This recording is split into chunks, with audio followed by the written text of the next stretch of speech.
பேரவைத் தலைவர் அவர்களே, முதலமைச்சர் அவர்களே, எதிர்க்கட்சி தலைவர் அவர்களே, அமைச்சர் பெருமக்களே, சட்டமன்றத்திலே இருக்கும் அனைத்து சட்டமன்ற உறுப்பினர்களுக்கும் முதல் கண் எனது வணக்கங்களை தெரிவித்துக் கொள்கிறேன்.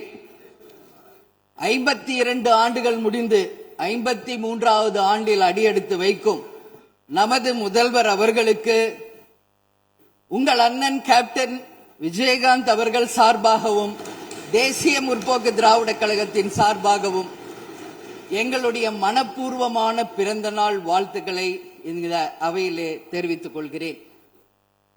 இன்றைக்கு நாம சட்டசபையில பேசுகின்ற உரை ஒன்று மேகதாது அணை பற்றியும் ஆளுநருடைய உரையை பற்றியுமான டிஸ்கஷன். சற்றேறக்குரிய 1.5 மணி நேரமா ஒரே டாபிக் தான் இங்க போயிட்டு இருக்கு. அந்த வாய்ப்பு அனைத்து சட்டமன்ற உறுப்பினர்களுக்கும் சமமாக வழங்கப்பட வேண்டும் என்ற வேண்டுகோளை பேரவைத் தலைவருக்கு நான் வைக்கிறேன். நிறைய பேருக்கு வாய்ப்பு கிடைக்குது, நிறைய பேருக்கு வாய்ப்பே கிடைக்காமையே போயிடுது. இது சட்டமன்றம், எல்லாருக்கும் ஈக்குவாலிட்டி, எல்லாருக்குமே வாய்ப்பு தரணும் பேசுறதுக்கு. அது நீங்க அவைத்தலைவர் அவர்கள் நீங்க அதை பார்த்துக்கோங்க. அதுக்கு அடுத்தது அன்று ஆளுநர் உரை, அது தமிழ்தாய் வாழ்த்தோடு ஆரம்பிக்கப்பட்டதை தேசிய முற்போக்கு திராவிட கழகம் மனப்பூர்வமாக அதை வரவேற்கிறோம். அதே போல ஆளுநர் உரை அன்றைக்கு ஆளும் கட்சியின் உரையாக இருந்தது என்பதை யாரும் மறுக்க முடியாது. ஒரு ஸ்போக்ஸ் பர்சன் மாதிரி ஆளுங்கட்சியை பற்றி மட்டுமே அவருடைய உரை இருந்தது.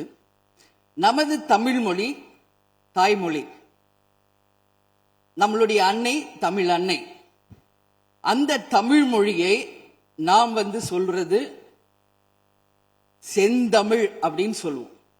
அதை நாம் கேட்கும்போது அது நம் காதுல தேன் பாய்ந்ததாக தான் நம்ம எல்லாரும் சொல்வோம். ஆனால் அன்றைக்கு ஆளுநர் உரையில் 37 நிமிடங்கள் அவர் பேசியதாக ஒரு குறிப்பு இருக்கு.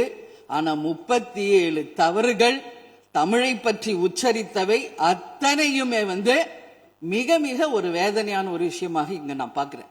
நம்மளுடைய தலைவர்கள், அறிஞர் அண்ணாவாகட்டும், கலைஞராகட்டும், ஐயா காமராஜர் ஆகட்டும், அனைத்து பெருந்தலைவர்கள், அதே போல வேலு நாச்சியார், இது போன்ற அவர் ஒவ்வொரு பேரை சொல்லும் பொழுதும் முற்றிலுமாக அவருடைய உரையில அத்தனை பிழைகள் அன்றைக்கு இருந்தது. உறுப்பினர், பிளே ஸ்டோர் மற்றும் ஆப் ஸ்டோரில் இருந்து பாலிமர் செயலியை QR கோடு மூலம் பதிவிறக்கம் செய்யுங்கள். செய்திகளை உடனுக்குடன் பெறுங்கள்.